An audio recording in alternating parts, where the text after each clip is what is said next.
Clip जोड़ना पड़ेगा। चलो, तो यहाँ पे हमें सबसे पहले के इफेक्टिव लिखना है। उसके भी पहले हमें यहाँ पे इस क्वेश्चन को सॉल्व कर रहे हैं हम, यहाँ पे इसका टाइम पीरियड फाइंड आउट करना है। शुरुआत में पहला पॉइंट क्या कहता है, एम के ऊपर जो स्ट्रिंग लगी हुई है उसको टेंशन टी दे दो। ठीक है, तो ये एक ही स्ट्रिंग है ना, पेंसिल क्यों नहीं चल रही भाई, ये एक ही स्ट्रिंग है कंप्लीट, भले ही बीच में स्प्रिंग आ गई। तो यहाँ पे भी टेंशन टी ही बनेगा नीचे की तरफ। यहाँ पे अगर टी टेंशन है तो स्प्रिंग को भी टेंशन निकालने के लिए स्ट्रिंग ही कंसिडर करो, स्प्रिंग को रस्सी ही मान लो टेंशन टी निकालने के लिए। तो यहाँ पे टी है तो ये कंटिन्यूसली यहाँ पे भी टी टेंशन आएगा। ठीक है, ऊपर कितना आएगा यहाँ पे, अगर पुली के ऊपर नीचे टी है उसको बैलेंस करने के लिए यहाँ पे t/2 और यहाँ पे भी t/2 आएगा। काम हो गया ख़त्म हमारा। हमें अभी 1/k इफेक्टिव निकालना है, 1/k इफेक्टिव हमें निकालना है। वो क्या होता है, p समेशन ऑफ, उसको पहले फॉर्मूला लिख लेते ताकि हमें वो याद हो जाए, इसलिए मैं बार बार उसे लिख रहा हूँ बाई के। ठीक है, लगाएंगे कैसे, कितने स्प्रिंग है यहाँ पे, 2 स्प्रिंग है, दिख रहे हैं। तो इस फॉर्मूला को 2 बार लिखना पड़ेगा।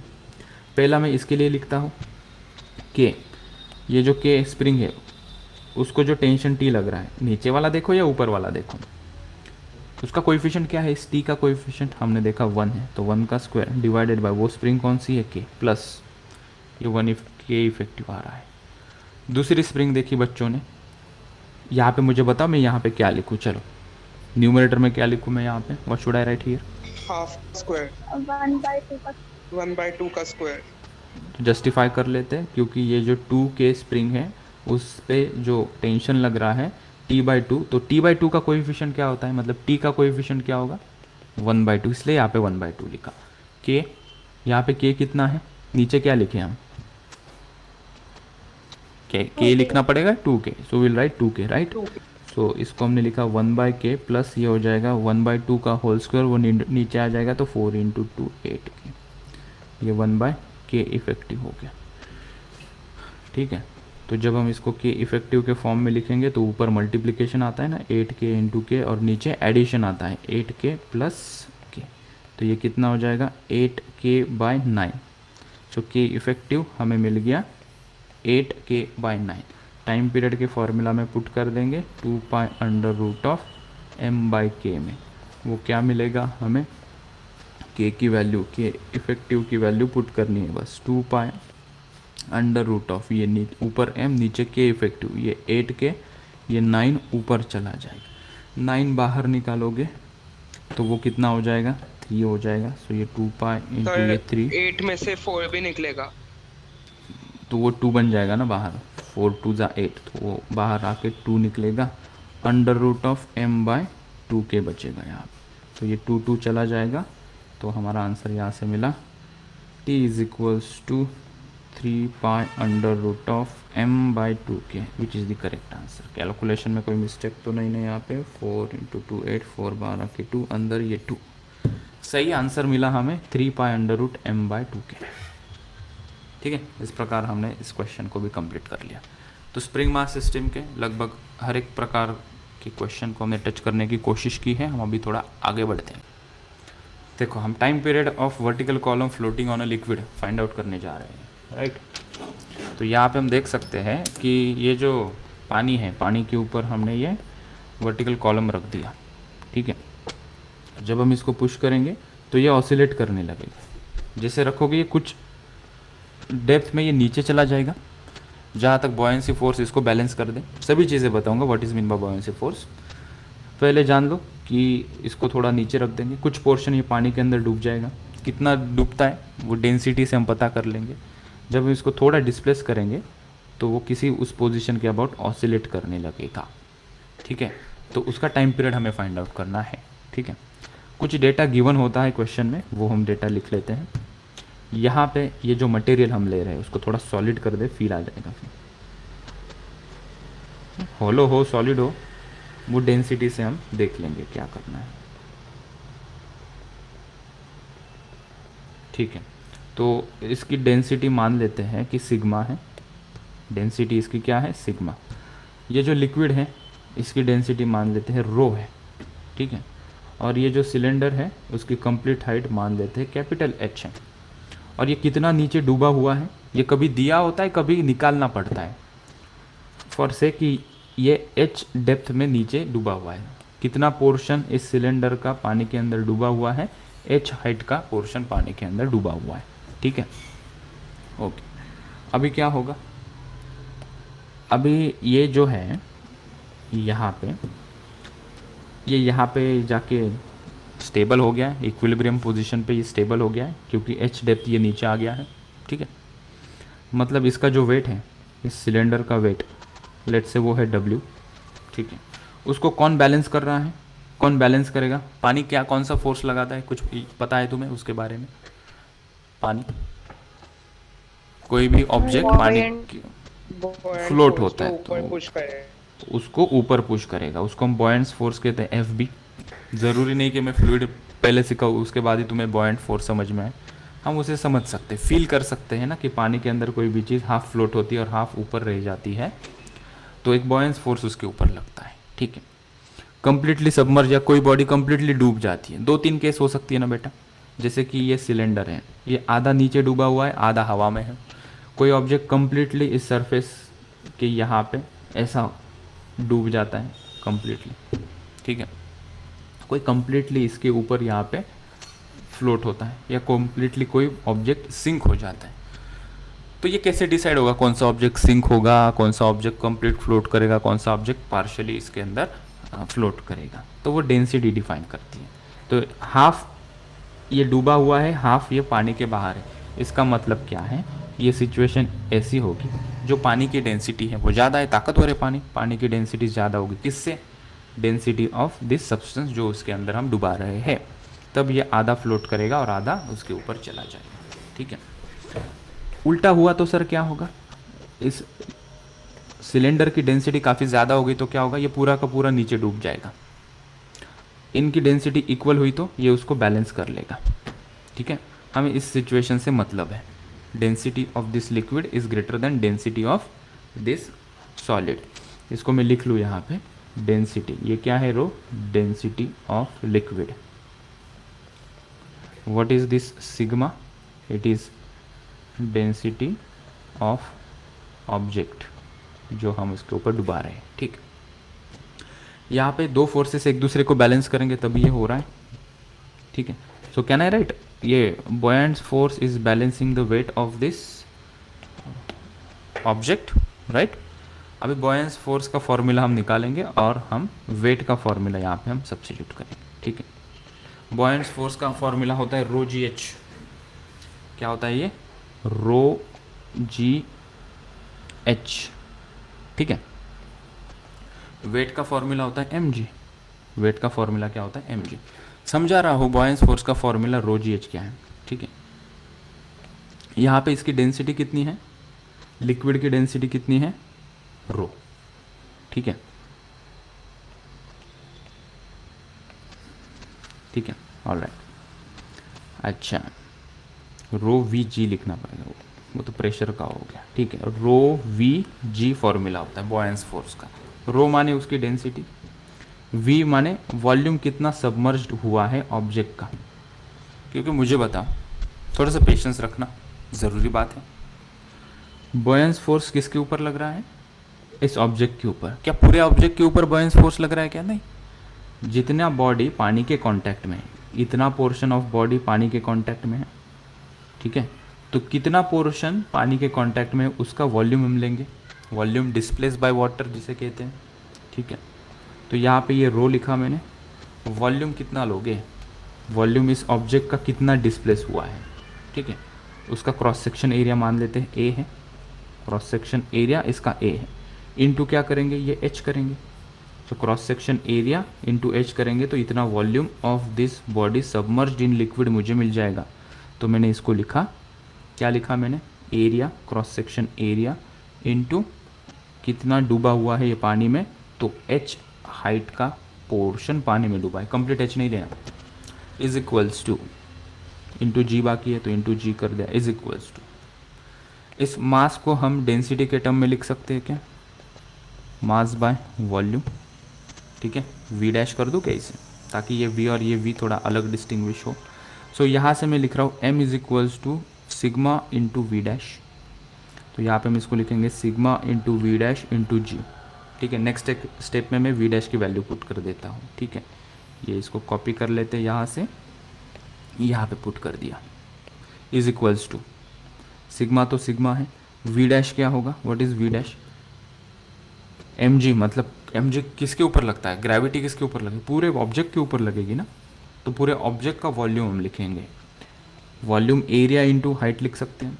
तो यहाँ पे एच कौन सा लेंगे, पूरे ऑब्जेक्ट की हाइट ये एच हम यहाँ पे सब्सटीट्यूट करेंगे, कर दिया सब्सटीट्यूट, इंटू ये जी। क्या कट हो रहा है वो कट कर देंगे, ए इंटू एच कट हो गया, ए इंटू एच सर कैसे एच कट अलग होगा, है ना? एच अलग एच अलग है ना। और जी कट हो गया। ठीक है, तो क्या बचा यहाँ पे, rho into small H is equals to sigma into capital H. एक रिलेशन हमें मिला, इसको थोड़ी देर के लिए हम होल्ड कर सकते हैं, होल्ड करेंगे। ठीक है, जब ज़रूरत पड़ेगी उस फॉर्म में लिखेंगे। अगर मुझे एच के फॉर्म में लिखना होगा तो मैं इसको लिखूंगा सिग्मा एच अपॉन रो। अगर मुझे एच कैपिटल एच के फॉर्म में लिखना होगा तो मैं रो एच अपॉन सिग्मा लिखूंगा। ठीक है, तो इसको हम यहाँ पे थोड़ी देर के लिए छोड़ देते हैं, हम आगे चलते हैं। हमें टाइम पीरियड फाइंड आउट करना है, तो बड़ा मज़ा आएगा टाइम पीरियड फाइंड आउट करने में। ठीक है, ऑलराइट, ठीक है। अभी क्या करें, अभी इसके ऊपर नेट फोर्स कितना लग रहा है, हम इसको क्या करेंगे, पहले डिस्प्लेस करेंगे। हमने इसकी इक्विलिब्रियम पोजीशन फाइंड आउट की, ये स्टेप 1 थी, जहाँ पे हमने क्या फाइंड आउट किया, इक्विलिब्रियम पोजीशन, जहाँ पे इसके ऊपर कौन से फोर्स किसको बैलेंस कर रहे थे हमने वो फाइंड आउट किया। इक्विलिब्रियम कंडीशन, इक्विलिब्रियम कंडीशन हमने फाइंड आउट की, बराबर है, ये कंडीशन मिली। हमारे 4 स्टेप्स हमें पता है ना फोर्स मेथड में टाइम पीरियड निकालने के लिए। सबसे पहले इक्विलिब्रियम कंडीशन या इक्विलिब्रियम पोजीशन हमने फाइंड आउट की, उसके बाद हम क्या करते हैं, उसको छोटा डिस्प्लेस करते, स्मॉल डिस्प्लेस करेंगे। तो हम स्टेप 2 में जा रहे हैं अभी। ठीक है, मैं यहाँ लिख लूँ क्या, स्टेप 2, ये यहाँ पे लिखते हैं। ठीक है, यहाँ पे एक ऐसा कॉलम कर देते हैं ताकि हम स्टेप 3 में इसका कंक्लूजन कर दें। इसको हम स्मॉल डिस्प्लेसमेंट कर देते हैं, थोड़ा नीचे डिस्प्लेस करते हैं। ठीक है, तो जब मैं इसे डिस्प्लेस कर रहा हूँ वो मैं पोजीशन निकालता हूँ। लेट से मैंने इसको डिस्प्लेस किया एक्स अमाउंट से नीचे की तरफ, थोड़ा नीचे आ गया ये। ठीक है, नीचे मैंने थोड़ा डिस्प्लेस किया, ठीक है, एक्स अमाउंट से। ओके, तो ये टोटल कितना नीचे आएगा, अभी ये टोटल कितना नीचे आएगा वो हम कैलकुलेट कर लेंगे। ठीक है, मैं अभी फ़िलहाल इसको एक्स अमाउंट से डिस्प्लेस किया तो वो दिखा देता हूँ। ठीक है, तो जब ये नीचे आ जाएगा तो more portion of this cylinder is in contact with water, तो बॉयंस फोर्स भी चेंज हो जाएगा। तो मैं इसके ऊपर लगने वाला बॉयंस फोर्स एफ बी डैश से दिखा देता हूँ। ठीक है, और जो नीचे फोर्स लगेगा वो भी चेंज हो जाएगा, उसको हम एन से दिखा देते हैं। ठीक है, तो इस डायग्राम को मैं यहाँ पे अगर क्लियरली मेंशन कर दूँ, वो जो पानी के अंदर डूबा हुआ है, तो टोटल ये कितना डूबा हुआ है पानी के अंदर, अभी इसको एक्स अमाउंट से डिस्प्लेस किया तो एच पहले से डूबा था प्लस एक्स अमाउंट से और डूब गया ये नीचे। ऊपर कौन सा फोर्स लग रहा है, बॉयंस फोर्स लग रहा है एफ बी डैश, क्योंकि वो चेंज हो जाएगा क्योंकि हाइट बदल गई है, अभी एच प्लस एक्स हो गई है। ठीक है, और नीचे वेट ही लगेगा, वो तो कांस्टेंट ही रहेगा, मैं इसको डब्ल्यू ही बता दूँ। वेट तो सेम ही लगेगा ना, ग्रेविटी खींचेगी, पूरे ऑब्जेक्ट को खींचेगी। ठीक है, अभी यहाँ पे नेट फोर्स हम फाइंड आउट करेंगे। स्टेप 3 क्या कहती है, जिस डायरेक्शन में तुमने डिस्प्लेस किया उसको पॉजिटिव मानो भाई, तो इसको हम पॉजिटिव मान लेते हैं, एक्स को पॉजिटिव माना है। ठीक है, तो नीचे का डायरेक्शन पॉजिटिव माना है। नेट फोर्स फाइंड आउट करो अभी, वहाँ से हमें एक्सेलरेशन मिल जाएगा। So we are finding the net force. तो एफ नेट क्या आ जाएगा यहाँ पे, which is equals to weight minus buoyancy force. अभी ऑसिलेट करने लगेगा ना, एक्स अमाउंट से इसे डिस्प्लेस करेंगे नीचे और छोड़ देंगे तो ये ऑसिलेट करेगा अबाउट दिस पोजीशन। ठीक है, तो नेट फोर्स लग रहा है उसके ऊपर W minus F B, weight minus buoyancy force. ठीक है, ओके। सो यहाँ पे हम नेट फोर्स को लिख सकते हैं मास इंटू एक्सेलरेशन, इसको हम लिख सकते हैं mass into acceleration is equals to W तो हमने पहले से लिख लिया है, यहाँ पे W तो हमने पहले से लिखा है, क्या लिखा है ये वाला। वेट कितना जा रहा है इसका, सिग्मा पहले इसको हटा दो, sigma into A into H into G, ठीक है। यहाँ पे h प्लस एक्स नहीं लिखेंगे, जब हम वेट की वैल्यू पुट कर रहे हैं, w की वैल्यू पुट कर रहे हैं, तो कंप्लीट बॉडी का वेट हम फाइंड आउट कर रहे हैं, उसमें हाइट क्या ले रहे हैं हम, कैपिटल H ले रहे हैं, माइनस एफ बी डैश है ये, माइनस बॉयंस फोर्स कोई मुझे बताएगा क्या, जो कॉन्सेंट्रेट कर रहा है मेरे साथ वो मुझे बॉयंस फोर्स बता सकता है फॉर श्योर। फॉर ये रेफरेंस लेके मुझे बताओ यहाँ पे बॉयंस फोर्स क्या लिखें, क्या चेंज होगा वहाँ पे, A into plus H h की जगह पे क्या आ जाएगा, प्लस h प्लस एक्स आ जाएगा। So we are writing rho into A into यहाँ पे जो चेंज है वो बस कितना आ रहा है यहाँ पे h प्लस एक्स, इतना हम कर रहे हैं, इंटू हमने किया जी, बराबर। क्या कट हो जाएगा यहाँ पे, क्या कॉमन है, इस m को भी सब्स्टिट्यूट कर सकते हैं हम, इस m को भी हम रो ए एच लिख सकते हैं, इस मास को, total mass of this body को हम क्या लिख सकते हैं, rho A into H, this is nothing but mass m, ठीक है। चीज़ें कट कर देते हैं, यहाँ से क्या कट हो रहा है, ए कट हो रहा है, ए कट हो रहा है और ए कट हो रहा है, ठीक है, बाकी कुछ कट नहीं हो रहा है, जो बचा वो हम लिख लेंगे, हमें रिजल्ट से मतलब है, स्टेप हमें एनलाइटन करेगी कॉन्सेप्ट में, ठीक है। तो sigma H into A is equals to, यहाँ पे आएगा ये सिग्मा एच जी माइनस, यहाँ पे हम लिखेंगे rho H into X minus rho H G लिखना पड़ेगा, rho H G, rho into H into G, right, ये प्लस और ये माइनस माइनस हो जाएगा, रो एक्स इंटू जी, ठीक है, ऑल राइट। यहाँ पे हम एक चीज़ सब्स्टिट्यूट कर सकते हैं, रो इंटू एच को मैं सिग्मा इंटू एच सब्स्टिट्यूट कर दूँ, क्योंकि हर जगह पे फिर मुझे सिग्मा मिल जाएगा, ठीक है, तो वो मैं कट कर सकता हूँ यहाँ पे। Let's substitute that and come to the conclusion, rho H A is equals to rho H G minus, इसको मैंने लिखा sigma H into G minus rho X G, ठीक है।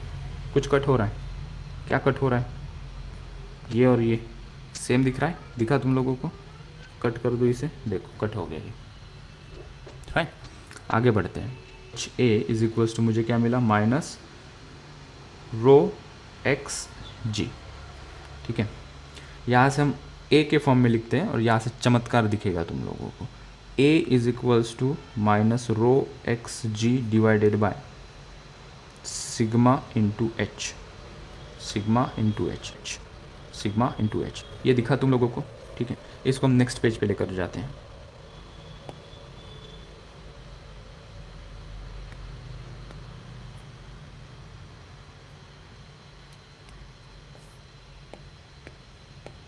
पेस्ट,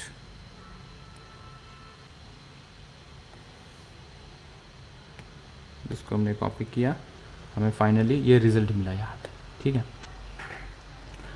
तो यहाँ से इसको थोड़ा डिस्टिंग्विश में करके लिखता हूँ, minus rho G upon sigma into H into X, और इसको कंपेयर करते हैं acceleration minus omega square X से, तो यहाँ से ओमेगा मिल जाएगा हमें, how much is omega, omega कितना होगा यहाँ से,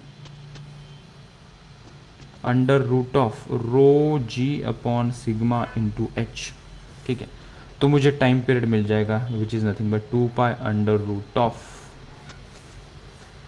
2 pi by omega time period होता है ना, तो टाइम पीरियड कितना आ जाएगा यहाँ से 2 pi under root of omega, उसका उल्टा ये sigma H upon rho into G, ठीक है।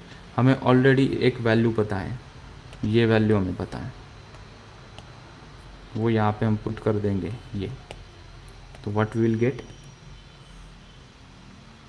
t is equals to 2 pi under root of rho into H upon rho into G, rho cut हो गया, तो बेटा टाइम पीरियड मुझे मिल गया 2 pi under root of H by G, this is the final result you should remember.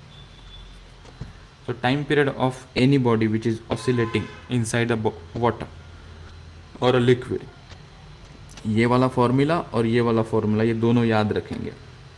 तो कभी in terms of density दिया होगा तो इस h को यहाँ से हम सब्सिट्यूट कर सकते हैं यहाँ पे।